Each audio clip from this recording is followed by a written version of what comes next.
Sir నమస్కారం sir. నమస్తే అండి. సార్ 'కుబేరా' సినిమా మరి రేపే రిలీజ్‌కు సిద్ధంగా ఉంది. బుకింగ్స్ కూడా ఓపెన్ అయిపోయాయి. కాకపోతే ఆ బుకింగ్స్ చూసుకుంటే సార్ అంత మాత్రం కనపడట్లేదు. నార్మల్‌గా కూడా అసలు చెన్నైలోను, హైదరాబాద్‌లోను ఏమాత్రం కూడా బుకింగ్స్ అవ్వట్లేదనే ఒక వీడియోలు కూడా వైరల్ అయిపోతున్నాయి సార్. అంటే ప్రేక్షకులు కూడా ఈ సినిమాని థియేటర్‌కెళ్ళి చూద్దామా అన్న అభిప్రాయంలో ఉన్నారని చెప్పేసి కూడా చెప్తున్నారు.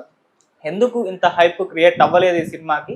మరి ఆ బుకింగ్స్ విషయంలో చెన్నైలోను, హైదరాబాద్‌లోను ఈ మోస్తరు స్థాయిలో ఉండడం గల కారణాలేంటి సార్? అంటే ఈ సినిమా దర్శకుడు శేఖర్ కమ్ముల. ఆయన కాన్సెప్ట్ ఓరియంటెడ్ సినిమాగా దీన్ని ప్రకటించాడు. హ్మ్. జరిగినటువంటి ప్రీ రిలీజ్ ఈవెంట్‌లో చాలా స్పష్టంగా ఆయన ఇదేదో అంటే రొటీన్ కమర్షియల్ ఫార్ములాలో వెళ్ళిన సినిమా కాదు. ఒక కొత్త విషయాన్ని ప్రపంచానికి చెప్పడం కోసం నేను చేసినటువంటి ప్రయత్నం ఇది అని చెప్పాడాయన. సరే అది ఎలా కనెక్ట్ అవుతుంది జనాలకి అనేది ఎవరూ చెప్పలేరు. కానీ థియేటర్‌కి జనాలు వెడతారు. ఎందుకంటే నాగార్జున ఉన్నాడు అక్కడ. అలాగే ధనుష్ ఉన్నాడు కాబట్టి పెద్ద అంటే ఇదేదో ఒక సెన్సేషనల్ కమర్షియల్ సినిమా అయి ఉంటే దాని ధోరణి వేరుగా ఉండేది. ఓకే. ఒక బజ్ క్రియేట్ అవ్వటము ఈ కమర్షియల్ మీటర్‌లో లేదది. ఈ కమర్షియల్ మీటర్‌లోకి వెడితే బానే ఉంటుంది కానీ ఇలాంటి సినిమాలకి ఓపెనింగ్స్ డల్‌గానే ఉంటాయి. అంటే ఎనీ శేఖర్ కమ్ముల సినిమా అతను అంటే గతంలో 'ఆనంద్' అనేటువంటి సినిమా ఒకటి చేశాడు ఆయన. ఆయనకి ఆయనకి ఇమేజ్ తీసుకొచ్చిన సినిమా అది. ఓకే. అది 'శంకర్ దాదా ఎంబీబీఎస్' సినిమాతో పాటు రిలీజ్ అయింది. రిలీజ్ అయినప్పుడు జనరల్‌గా ఆ సినిమాకి బజ్ ఉంది. 'శంకర్ దాదా ఎంబీబీఎస్‌కి బజ్ ఉంది. జనాలందరూ అక్కడ ఉన్నారు. ఈ సినిమా రిలీజ్ అయింది. నెమ్మదిగా టాక్ స్ప్రెడ్ అయింది. రెండూ పెద్ద హిట్ అయినాయి. ఆ సినిమా కమర్షియల్‌గా పెద్ద వేవ్ క్రియేట్ చేసింది. ఈ సినిమా చిన్న సినిమాల్లో పెద్ద సినిమాగా నిలబడటం మాత్రమే కాదు, నిర్మాతలకు ఎక్కువ లాభాలు తెచ్చినటువంటి సినిమా కంపారిటివ్గా దాంతో పోలిస్తే నిర్మాతలకు ఎక్కువ లాభాలు తెచ్చిన సినిమాగా నిలబడింది. దానికి బజ్ లేదు. అలాగే ఆయన చేసిన ఏ సినిమాకి ప్రారంభంలో ఒక మూడ్ క్రియేట్ చేసి ఒక బజ్ క్రియేట్ చేసి దాని మీద గేమ్ నడిపిన సినిమాలు ఏవీ లేవు శేఖర్ కమ్ముల చరిత్రలో. లీడర్ సినిమాకి కొంత బజ్ క్రియేట్ అయింది. రామానాయుడు గారు మనవడు ఎంట్రీ ఇస్తున్నాడు ఈ సినిమా ద్వారా, ఏదో రాజకీయాలు ఆ ఏరియాలో కథ నడుస్తోంది అనే దాని మీద కొంత స్పెక్యులేషన్ నడిచి జనాలు వెళ్ళారు. కానీ అది రన్ నడవలేదు. సినిమా భారీగా రన్ రాలేదు. దాని మీద చాలా విమర్శలు రకరకాల పద్ధతుల్లో నడిచినాయి. అందుకని బజ్ క్రియేట్ అవటం అనేది చాలా తక్కువ సందర్భాల్లోనే జరిగింది. బజ్ క్రియేట్ అయిన సినిమాలో ఆయనకి పెద్ద లాభాలు తీసుకొచ్చిన పరిస్థితి కనిపించదు. ఇప్పుడు 'హ్యాపీ డేస్' అనే సినిమా బజ్ లేకుండానే రిలీజ్ అయ్యి చాలా భారీ విజయం సాధించింది. దాని మీద ఏర్పడినటువంటి క్రేజ్తో ఆయన ఇంకో సినిమా చేశాడు, యూత్ ఓరియంటెడ్ సినిమాని. 'హ్యాపీ డేస్'తో కంపేర్ చేస్తూ జనాలు ఆ సినిమాకి వెళ్ళారు. అమల గారు కూడా నటించారు ఆ సినిమాలో. కానీ అది 'లైఫ్ ఈజ్ బ్యూటిఫుల్' ఆ సినిమా పెద్దగా అక్కడ బాక్స్ ఆఫీస్ దగ్గర క్రియేట్ చేసింది ఏమీ లేదు. అలాగే నయనతారతో ఆయన ఒక ప్రయోగం చేశాడు, ఒక రీమేక్ సినిమా.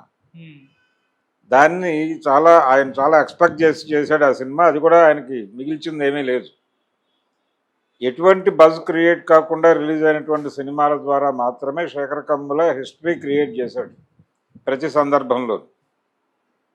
అది ఫిదా కూడా. ఫిదాకి కూడా ఏ మాత్రము ఏ రకమైనటువంటి ఎక్స్పెక్టేషన్స్ లేవు. సాయి పల్లవి కొంత బజ్ క్రియేట్ చేయగలిగింది ఆ సినిమా పాట ద్వారా. అలాగే ఆ సినిమాలో హీరోగా యాక్ట్ చేసినటువంటి వరుణ్ కూడా అప్పటికి ఆయన ఏదో థియేటర్లకి జనాలని పుల్ చేసేటువంటి కండిషన్లో ఉన్న హీరో కూడా కాదు. అయినప్పటికీ సినిమా రిలీజ్ అయిన తర్వాత టాక్ స్ప్రెడ్ అయ్యి జనాలు ఎక్కారు.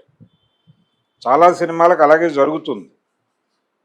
శేఖర్ కమ్ముల ఈ సినిమా కథ చెప్పడానికి జనాల్ని రప్పించడానికి ధనుష్ని నాగార్జున్ని వాడాడు. ఈ ధనుష్ నాగార్జున వీళ్ళిద్దరూ కూడా ఇప్పుడు తెలుగులో అంత ప్రభావం చూపిస్తారా అనేది సందేహమే. కానీ నాగార్జున సినిమాకి మినిమం ఓపెనింగ్స్ ఉంటాయి, జనాలు వెడతారు, ఆయన ఫ్యాన్స్ వెడతారు. వెళ్ళడం ద్వారా ఒక సినిమా బాగుంది అనే మాట బయటకు వచ్చేస్తే మిగిలిన ఆడియన్స్ థియేటర్కి కదలటం అనేది మొదలవుతుంది. ఆ మొదలైన తర్వాత మాట్లాడుకోవాలి. కానీ ఇప్పుడు బుకింగ్స్ వేగంగా లేవు. అని ఆందోళన పడాల్సిన అవసరమేం లేదు. ఓకే. అంటే చెన్నైలో పరిస్థితి దారుణంగా ఉందంటున్నారు. తెలుగుతో పోలిస్తే అక్కడ ధనుష్ స్టార్ హీరో మరి ఏం ఎఫెక్ట్ పడింది? ధనుష్కి కూడా అక్కడేమీ ఈ బుకింగుల కొలత అనేది తమిళనాడులో లేదు ఎప్పుడు. ఓకే. బుకింగుల కొలత, బుకింగుల దగ్గర బజ్ క్రియేట్ అవుతుందా, ఎన్ని ఓపెనింగ్స్ ఉన్నాయి అనే గొడవ అక్కడ ఎప్పుడూ లేదు. అది తెలుగు మార్కెట్ గొడవే. తెలుగు మార్కెట్లోనే ఈ డిస్కషన్ ఎక్కువ జరుగుతుంది. అక్కడ కథా ప్రధానంగా సినిమా రిలీజ్ అవుతుంది కాబట్టి రిలీజ్ అయిన తర్వాతే సినిమా లైఫ్ డిసైడ్ అవుతుంది. కమర్షియల్ సినిమాకి అక్కడైనా ఒకే మీటరు, ఇక్కడైనా ఒకే మీటరు. అంటే జనంలోకి విషయాన్ని తీసుకెళ్ళడం. ఇప్పుడు రజనీకాంత్ సినిమా కాలా లాంటి సినిమాలు ఉన్నాయి.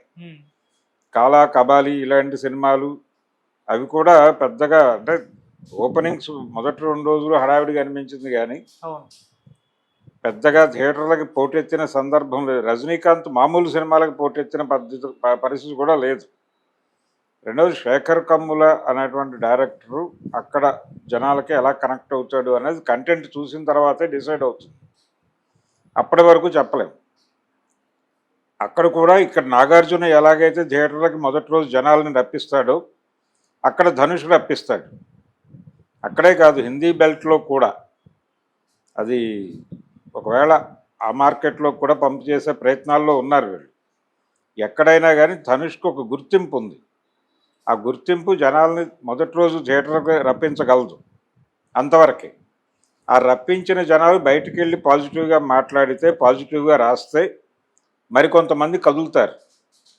ఆ కదలిక కోసం వెయిట్ చేసే సినిమా ఇది కుబేరా అనేది. అందుకని వీళ్ళు బడ్జెట్ కూడా విశృంఖలంగా ఏమి వెళ్ళదు. ఎంత అవసరమో అంతే ఖర్చు పెట్టారు. ఓకే. ఏ పద్ధతిలో తీయాలో ఆ పద్ధతిలోనే తీశారు. పెద్దగా దానికి అన్ని ఏరియాల్లోనూ సేఫ్గా ఉండేలాగానే డిజైన్ చేసుకునే రంగంలోకి దిగారు. ఆయన కెరియర్లో ఇది కొంచెం ఛాలెంజ్తో కూడుకున్నటువంటి సినిమానే శేఖర్ కమ్ములకు సంబంధించి. ఇప్పటి వరకు నిజానికి ఆయన పద్మారావు నగర్ ఫిల్మ్ స్టూడియోస్ అన్నట్టుగా ఆయనకు ఒక టైటిల్ ఉండేది. పద్మారావు నగర్లోనే ఆయన సినిమాలు నడుస్తాయి. రామోజీ ఫిల్మ్ సిటీ లాగా Padmarao film city, care of Sekhar Kammula అనేవారు. ఆ పరిధి దాటి నెమ్మదిగా ఆయన విస్తరించే ప్రాసెస్లో చేసినటువంటి సినిమా ఇది. కొత్త ఏరియాలోకి, కొత్త మార్కెట్లోకి ఎంటర్ అవుతున్నాడు తను. ఎంటర్ అవుతూ కూడా తన పాస్పోర్ట్ వదిలిపెట్టలేదు. ఆయన వదిలిపెట్టకుండా తన గుర్తింపుతోనే పెడుతున్నాడు. గతంలో బాలచందర్ గారు వాళ్ళు కూడా ఇలాగే చేశారు. వాళ్ళ బ్రాండ్ వదిలిపెట్టలేదు. ఏ మార్కెట్లోకి వెళ్ళినా, ఆయన హిందీ మార్కెట్లోకి వెళ్ళినప్పటికీ ఆయన బ్రాండ్ వదిలిపెట్టకుండా జిరాసీ జిందగీ లాంటి సినిమాలతోనే వెళ్ళాడు. అందుకని అదే ప్రయత్నం ఇతను చేస్తున్నాడు. తన బ్రాండు, తన ముద్ర వదలకుండా కొత్త మార్కెట్లలోకి విస్తరించడానికి, ఒక కొత్త పాయింట్ కథతో ప్రపంచం ముందుకు వెళ్ళటానికి ఒక కసరత్తు చేస్తూ, దానికి సాధారణంగా జనాల్ని థియేటర్లకు రప్పించేటువంటి నటీనటుల్ని పెట్టుకుని ప్రయోగం చేస్తున్నాడు. థియేటర్కి వచ్చిన జనాల నుంచి స్ప్రెడ్ అయ్యే టాకే ఈ సినిమాకి ఆక్సిజన్. ఓకే. అంతకు మించి దీనికి బజ్ క్రియేట్ అవ్వట్లేదు అని ఆందోళన పడాల్సిన అవసరం లేదు. బజ్ క్రియేట్ అవ్వటం అనేది ఆంధ్ర మార్కెట్ చర్చలు తప్ప, ఆంధ్ర ట్రేడ్ గైడ్ రాజకీయాలు తప్ప తమిళనాడుకు సంబంధం లేదు. అలాగే హిందీ మార్కెట్ కూడా సంబంధం లేదు. Okay sir. అంటే ఈ కొలతలు వేరు. ఆ కొలతల్లో ఇమడని సినిమా ఇది. తర్వాత సెన్సేషన్ క్రియేట్ చేయొచ్చు. సినిమా రిలీజ్ అయిన తర్వాత మాట్లాడుకోవటమే ఉంటుంది దీని మీద. రిలీజ్కి ముందు మాట్లాడాల్సినటువంటి సందర్భం కాదు. Okay sir. Thank you so much. Thank you.